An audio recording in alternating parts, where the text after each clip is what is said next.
dernière ligne droite dans l'organisation du 14e sommet de la francophonie. Ce dimanche, le président de la République, Joseph Kabila, a eu dans la matinée une séance de travail de près d'une heure avec l'ensemble du comité d'organisation. Et puis, deuxième tour des législatives ce dimanche au Congo-Brazzaville. 140 candidats s'affrontent pour les 70 sièges qui restent à pourvoir. Déjà vainqueur du premier tour avec plus de 50 élus, le Parti congolais du travail aligne plus de 30 candidats. Nouvelle édition du journal. Merci de nous recevoir chez vous. Des recommandations en rapport avec la situation sécuritaire prévalant dans l'Est de la RDC sont attendues du groupe consultatif national qui s'est réuni samedi au Palais de la Nation à Kinshasa sous la direction du président Joseph Kabila Kabange. Au cours de cette rencontre, le chef de l'État a donné des orientations précises aux 85 personnalités présentes à cette réunion en vue d'un bon déroulement des travaux. Suivez. Dans la recherche de voies et moyens susceptibles de restaurer la paix durable dans la partie est du territoire national, le président de la République Joseph Kabila Kabange a préconisé 3 pistes de solutions, à savoir les opérations militaires, la diplomatie agissante, ainsi que la solution politique qui requiert l'implication des fils et filles du pays, acteurs politiques toutes tendances confondues, représentants des confessions religieuses. C'est dans ce contexte que le groupe consultatif national a été reçu au Palais de la Nation par le chef de l'État. Les personnalités membres de ce groupe passent en revue en toute franchise la situation de guerre créée dans l'Est du pays afin de proposer des résolutions pour y mettre un terme. Le président de l'Assemblée nationale, Obé Minako, l'a ainsi souligné en ouverture de ses assises du groupe consultatif national. Vous avez gardé votre ligne de conduite républicaine de janvier 2006 jusqu'à ce jour, en restant ouvert à la patrie pour qu'il y ait une coparticipation réelle de toutes les filles et tous les fils de la patrie, particulièrement en pareilles circonstances graves pour la République. C'est fort de cette ligne de conduite républicaine que nous nous retrouvons aujourd'hui devant vous. C'est tout simplement, Excellence, Monsieur le Président de la République, pour permettre à chacun de nous d'être au même niveau d'information par rapport à la guerre qui sévit particulièrement au nord Kivu. Ça, c'était un. Des deux, après avoir mis chacun de nous au même diapason d'information, nous allons, si vous le permettez, nous retrouver pour échanger de façon responsable et franche afin de vous présenter des recommandations aujourd'hui même. Sommet de la francophonie, le chef de l'État, Joseph Kabila, a supervisé ce dimanche une réunion avec l'ensemble du comité national d'organisation du 14e sommet de la francophonie à Kinshasa. Une réunion à laquelle ont pris part le Premier ministre et le ministre des Affaires étrangères. La rencontre s'est déroulée à huis clos, mais au sortir de cet entretien, nos reporters ont pu arracher une interview avec le commissaire général du 14e sommet de la francophonie. On l'écoute. Nous sommes exactement à 2 mois de la tenue du sommet. Le chef de l'État avait souhaité voir tout le comité exécutif, c'est-à-dire le commissaire généraux, les 3, mais également tous les présidents des commissions pour faire le point de la situation.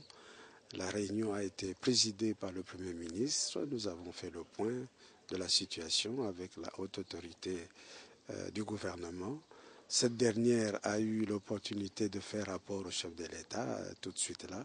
Et donc, nous savons que maintenant, la dernière ligne droite est réellement tracée devant nous.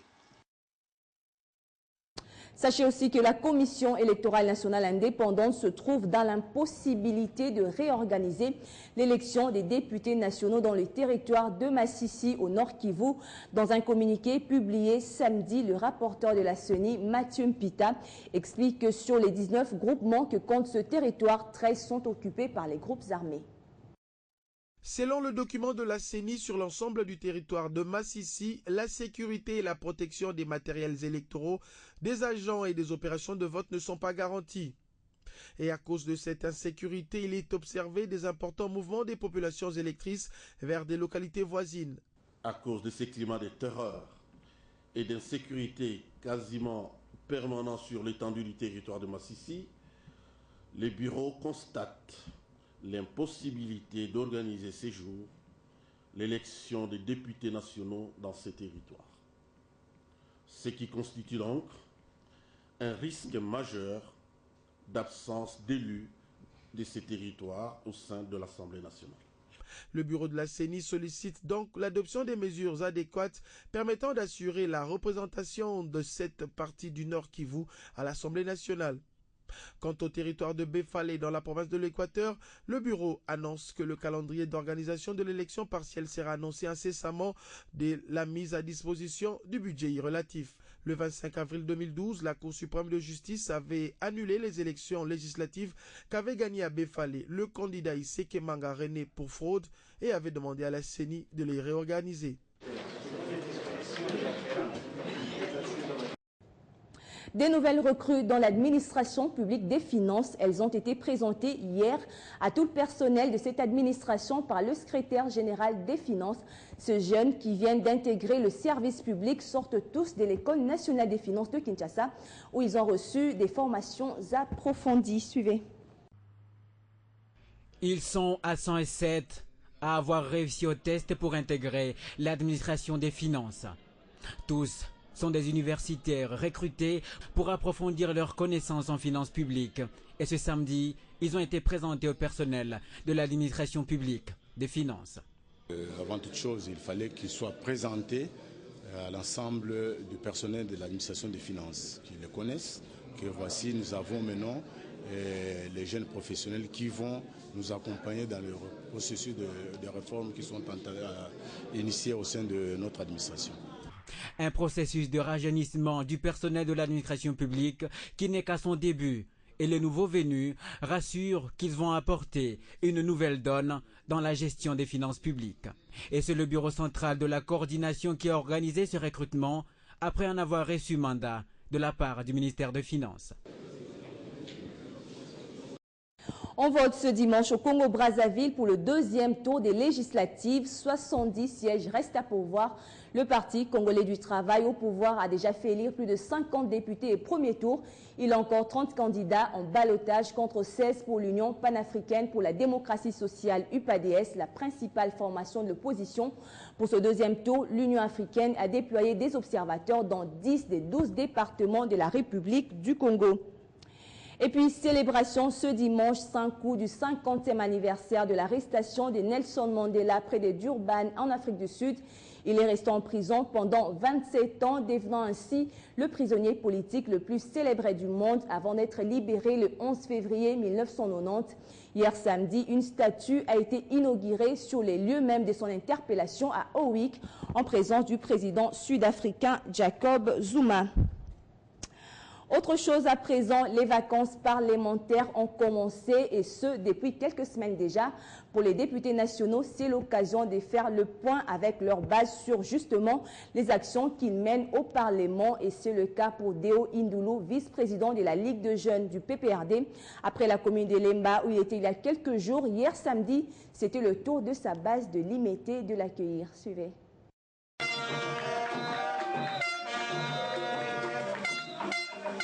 C'est dans cette ambiance des chants et danses que Deo Indulu a été accueilli par ses électeurs de la commune de Limete, une des communes de la circonscription électorale de Moamba où ce cadre du PPRD a été élu massivement.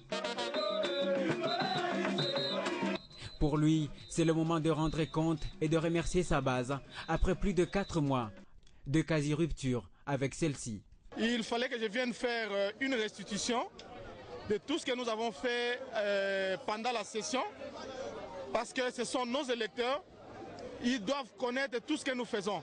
Je suis venu aussi leur dire merci, parce que depuis la proclamation des résultats, je n'ai pas eu le temps de rencontrer ma base. C'est ce que j'ai fait aujourd'hui. C'était aussi une occasion du vice-président de la Ligue des jeunes du PPRD de moraliser sa base, qui doit demeurer fidèle aux idéaux du parti pour maintenir son positionnement politique en RDC. En sport, pour terminer, sachez que le tout-puissant Mazembe s'est relancé dans la course à la qualification aux demi-finales de la Ligue des Champions dans le groupe B. Les Corbeaux de Lubumbashi se sont imposés samedi sur le score des 2-0 devant les Égyptiens de Zamalek en match comptant pour la troisième journée de la phase des poules. Et dans notre rencontre, Al Ahly d'Égypte a consolidé son leadership au classement partiel après une large victoire de 4-1 devant Berekum Chelsea du Ghana. Retour sur le match de Mazembe en images. Impossible n'est pas Mazembe. Tel est le slogan propagé par le président des Corbeaux, Moïse Katumbi Chapoué, cette semaine à Lubumbashi, relayé par tous les Badiangwena. Devant les Égyptiens de Zamalek, les tout-puissants Mazembe n'avaient qu'une seule option, engranger les 3 points pour se relancer dans la course après les faux pas réalisés face aux Ghanéens de Berekum Chelsea. Le poteau pour le TP Mazembe. Dès l'entame de la partie, les Corbeaux touchent les montants droits du portier Abdel Wahed, un manque de réalisme qui se poursuivra jusqu'à la pause.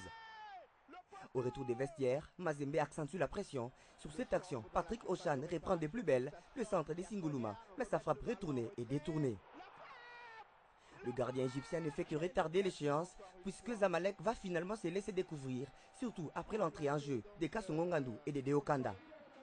On joue depuis la 70e minute de jeu, corner mal renvoyé par la défense égyptienne. Jacques Assousoula verra sa frappe écrasée, trouvé justement Ngandou qui met le cuir au fond.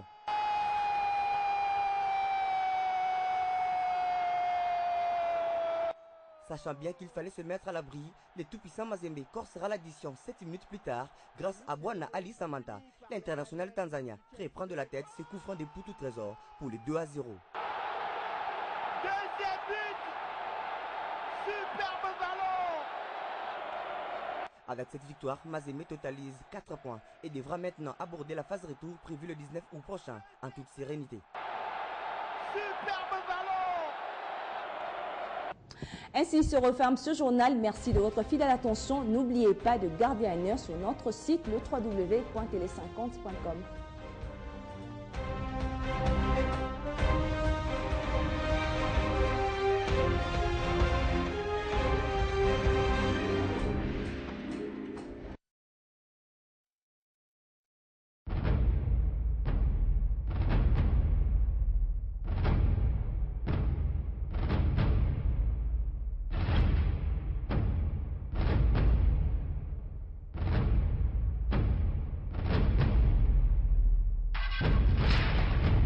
Ce journal vous a été offert par la BCDC.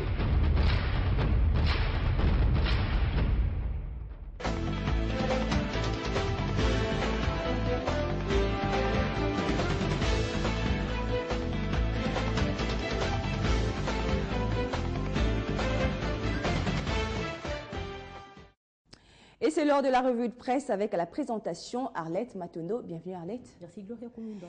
Ouvrons cette revue de presse avec la guerre dans l'Est de la RDC et la prospérité en ligne, titre le Conseil de sécurité de l'ONU condamne le M23.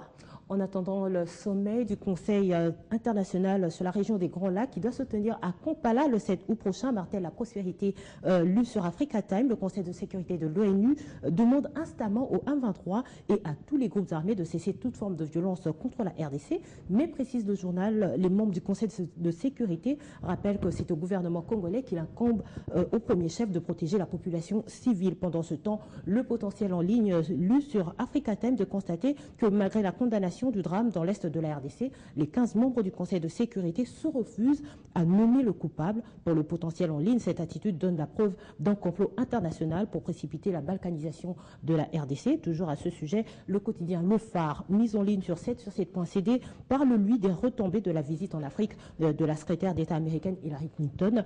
En croire ce journal, les Congolais voudraient que cette visite se traduise par une sérieuse implication de Washington dans le combat contre les agresseurs rwandais et les groupes armés à leur solde.